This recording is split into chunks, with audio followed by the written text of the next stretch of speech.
कानी बहू। किशोरी लाल जी के बेटे राघव की शादी की बात जगह जगह चल रही थी, लेकिन किशोरी लाल जी को कोई लड़की पसंद ही नहीं आती थी और उसकी एक ही वजह थी, किशोरी लाल जी का लालची होना। उनको लड़की वालों से मोटा दहेज चाहिए था और इसी चक्कर में एक दिन वो एक बहुत पैसे वाले के घर अपने बेटे का रिश्ता लेकर पहुंचे। उस आदमी का नाम था ओम प्रकाश। देखे किशोरी लाल जी, मेरी एक ही बेटी है और मेरी सारी संपत्ति जायदाद सब कुछ मेरी बेटी नैना का ही है। पापा, नाम से लगता है बहुत खूबसूरत होगी। कितना अच्छा नाम है ना, नैना। ओ, वैसे बात तो सही है आपकी।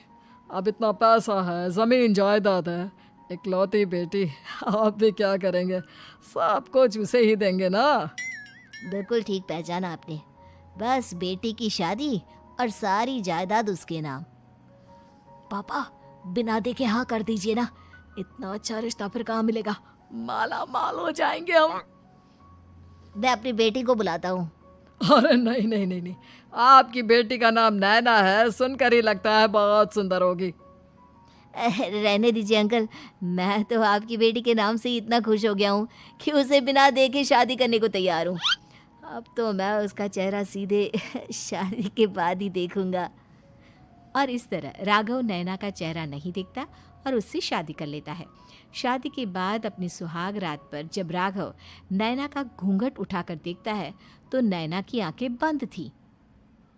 कितनी खूबसूरत हो तुम नैना, जरा अपनी आंखें खोलकर मेरी तरफ देखो तो सही। नहीं, मुझे शर्म आती है।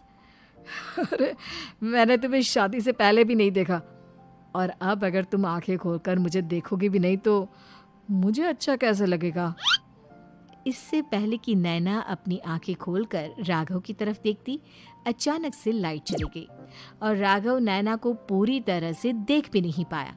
अगली सुबह नैना राघव के लिए नाश्ता बनाकर लेकर आई। अरे ये क्या, आधा पराठा सीका हुआ है और आधा बिल्कुल कच्चा। ये तुमने क्या किया नैना? बहू, तुमने क्या आधा पराठा तवे से नीचे लटका कर रखा था जो आधा सिका है और आधा कच्चा? मुझे जितना दिखेगा उतना ही तो सीखूंगी ना पापा जी। जहाँ जहाँ मुझे नजर आ रहा था वहाँ मैंने सीख लिया, जहाँ जहाँ नहीं दिखा वहाँ कच्चा रह गया होगा। इसका क्या मतलब है? ये कैसा मजाक कर रही है तुम? अरे बहू, तुमने इतना लंबा घूंघट क्यों लगाया हुआ है? देखो, हमारे घर में बहुओं को बेटी की तरह रखा जाता है और फिर तुम तो इतना सारा माल लेकर आई हो। देखो, ये घूंघट डालकर रखने की कोई ज़रूरत नहीं है। हाँ नैना, पापा जी ठीक कह रहे हैं, तुम तो आराम से रहो, अपना ही घर समझो। नैना अचानक से अपना घूंघट उठा लेती है। अरे ये क्या पापा, नैना की तो एक आंख फूटी हुई है। नाम से नैना, लेकिन ये तो कानी बहू निकली। मेरे साथ धोखा हुआ है, धोखा। बिना दिखाए अपनी कानी लड़की मेरे संग ब्याह दी। मुझे कानी बीवी नहीं चाहिए। मुझे अभी ओम प्रकाश जी से बात करनी पड़ेगी। आखिर उन्होंने मेरे साथ ऐसा किया क्यों? अरे, आप लोगों ने ही तो पापा से कहा था कि आप लोग शादी से पहले मुझे देखना नहीं चाहते। अब मेरे पापा पर क्यों इल्जाम लगा रहे हैं? अरे लेकिन उन्हें बताना तो चाहिए था ना कि तुम कानी हो, एक आंख से तुम्हें दिखाई नहीं देता। किशोरी लाल और राघव नाराज होकर ओम प्रकाश को अपने घर बुलाते हैं। पापा जी, ये आपने क्या किया? शादी से पहले बताया क्यों नहीं कि नैना की आंखों में परेशानी है? अरे, आप ही ने तो लड़की देखने से मना कर दिया था। अरे लेकिन आप बता तो सकते थे। आपको तो हमारी बेटी की प्रॉपर्टी चाहिए थी, वो भी पूरी की पूरी। अब क्या हुआ अगर उसे आधा दिखाई देता है? प्रॉपर्टी तो आपको पूरी मिल गई ना। अरे ये क्या बात हुई? मेरी शादी प्रॉपर्टी से नहीं, आपकी बेटी से हुई है। अब ये तो पहले सोचना चाहिए था। तब तो मेरी प्रॉपर्टी देखकर तुम्हारी जुबान लप लप आ रही थी।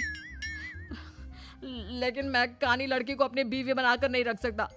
पापा, कुछ करिए ना आप। हाँ, करता हूँ। देखिए ओम प्रकाश जी, आप हमारे साथ ऐसा नहीं कर सकते।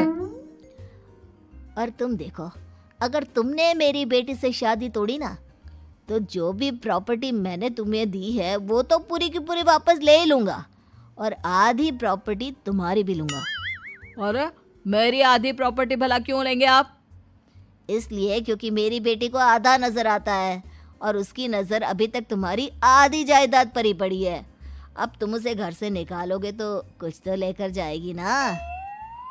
और अगर हम आपकी बेटी को अपने घर की बहू बना कर रखे तो? तो तुम्हारी पूरी प्रॉपर्टी तुम्हारी ही रहेगी, और जो मैंने तुम्हें दिया है ना, उसमें से बस मैं आधा लेकर जाऊंगा। अरे लेकिन अब आप अपनी दी हुई प्रॉपर्टी में से आधी वापस क्यों लेकर जाएंगे? अगर मैं आपकी बेटी को अपनी पत्नी बनाकर रखने को तैयार हूं तो? इसलिए ताकि भविष्य में अगर तुम मेरी बेटी को धोखा दो तो उसके पास कुछ तो रहे जो पति का हो। वैसे मेरे पास तो बहुत कुछ है, लेकिन अपने पति की कोई निशानी तो उसके पास होनी चाहिए ना। अब अगर तुमने मेरी बेटी को कानी कहा तो तुम्हें प्रॉपर्टी भी कानी ही मिलेगी, पूरी नहीं। जमाए राजा। किशोरी लाल और राघव समझ चुके थे कि वो बुरी तरह फंस चुके हैं और अब उनके पास वहां से निकलने का कोई चारा नहीं है। अब समझ में आया ना, लालच बुरी बला होती है। एक तो तुम्हें प्रॉपर्टी मिली, ऊपर से बीवी मिली, उसमें तुम्हें नखरे भी दिखाने हैं। आए बड़े, चुपचाप बैठो दोनों। कुछ दिनों के बाद नैना राघव की कार लेकर बाजार घूमने निकलती है और जब कार लेकर वापस आती है, ये क्या? एक तरफ से मेरी गाड़ी पूरी खराब हो चुकी है। लगता है तुमने मेरी गाड़ी को किसी दूसरी गाड़ी के साथ एक्सीडेंट किया है। अरे अरे कितना बड़ा नुकसान कर दिया तुमने बहू। वो क्या है ना पापा जी, मुझे एक आंख से दिखाई नहीं दे रहा था, सामने से गाड़ी आ रही थी। मुझे तो सिर्फ आधा ही दिखाई दिया और वो गाड़ी मेरी कार से रगड़ते हुए निकल गई। अब मैं क्या करूं बताओ? आप इसे ठीक कराने के पैसे कौन देगा? तुम्हारे पापा? तुमने मुझसे इस तरह से बात की? अभी रुको। नैना राघव की शिकायत ओम प्रकाश को कर देती है।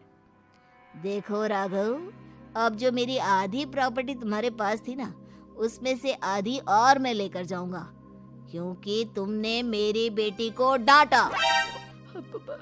अरे नहीं नहीं पापा जी, गलती हो गई, माफ कर दो।